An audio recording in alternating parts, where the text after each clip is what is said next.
everybody. Who's doing really well? Well, if you hadn't guessed, we're at probably one of the most amazing places I think in Surrey. I'm just going to chuck it out there. I think it's so cool. We're at the Dragon's Circle. Is that right? Dragon's Circle. Stone Circle. And it's not what you think it is. So stay tuned. We'll talk about it when we take a look properly. But how cool is this? Pretty cool. Come on.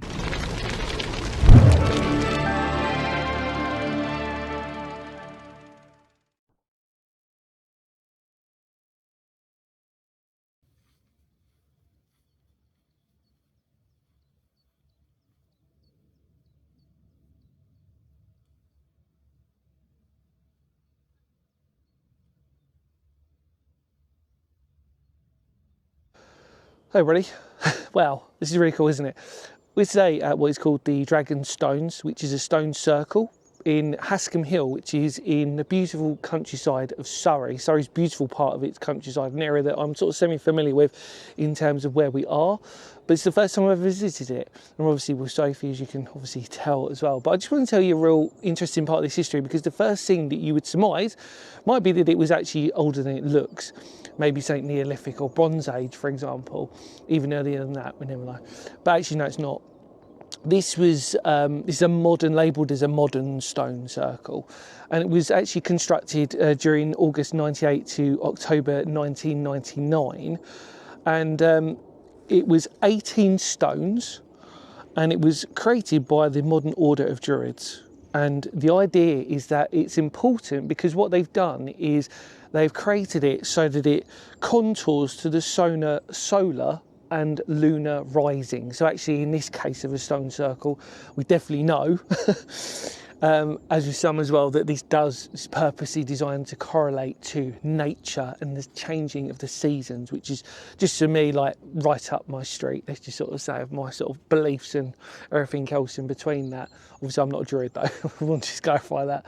But yeah, so they weigh about 9 tons, and what you always see on top isn't obviously the full length of it. You've got to think of it as like an iceberg in terms of what you sort of see on top. There's element to it that's below as well. And we know that when we look at even older stone circles such as Stonehenge, for example, the classic one where actually a lot of it is, you see some of it from the top, from the ground, but actually a lot of it is actually underground as well. Obviously, though, you need those big trenches to erect these wonderful stones. And it's not our first stone circle. In fact, on this channel, for example, we've been fortunate enough to go to Boscanoon in Cornwall to see a beautiful, beautiful genuine stone circle, let's just sort of say, one that was built around the time that we'd expect to see stone circles, this sort of say. But this is what makes this so special, is the fact this is a modern one. I'm not joking. When we walk through it, it's got a beautiful calming energy to it. You can definitely feel that as you walk through. And it's obviously it helps the fact it's a beautiful sort of summer's day today and everything else, but it's wonderful. And these stones really are just all completely unique in their identity. And it's such a privilege to actually come here today and just to embrace it really, and to embrace the order of why they were built and the actual usage of them as well. And if you can hear nature in the background, beautiful, beautiful nature, as obviously you could see from our walk as well. So without further ado, let's just wrap it up. Come on.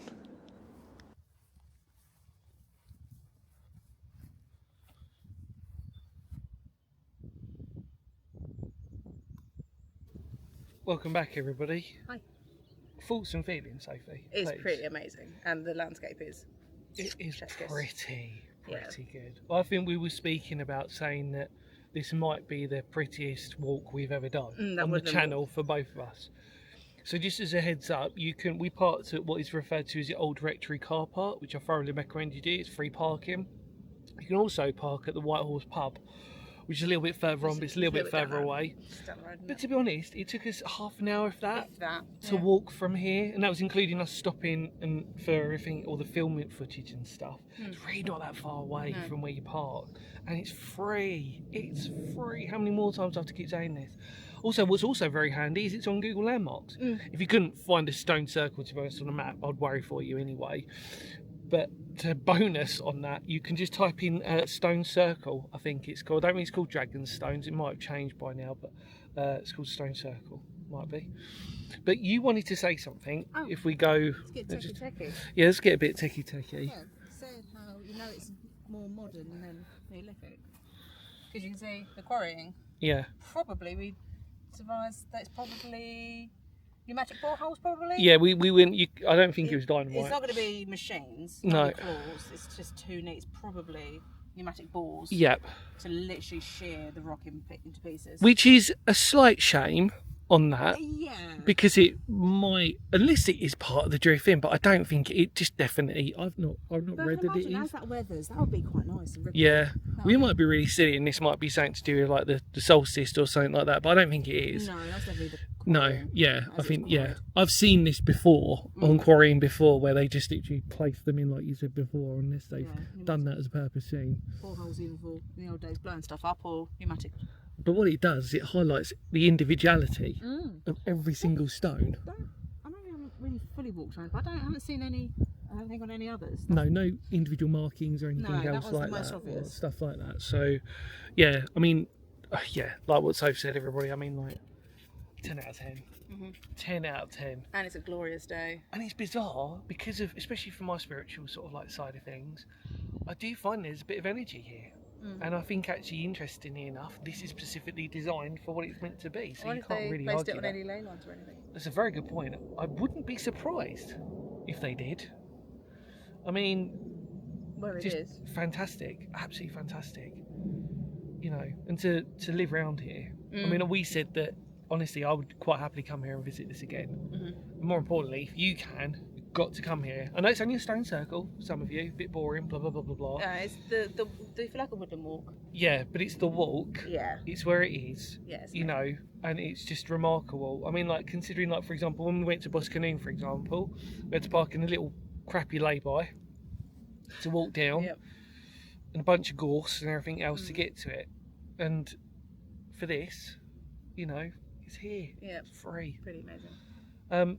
I think we're done. Yeah. Any more words of Phoenix history? Thank you so much for coming along with us. Enjoy the beautiful footage that we've taken for you. Take care. Much love to all of you out there. You ready, Soph? Yeah. Cup out.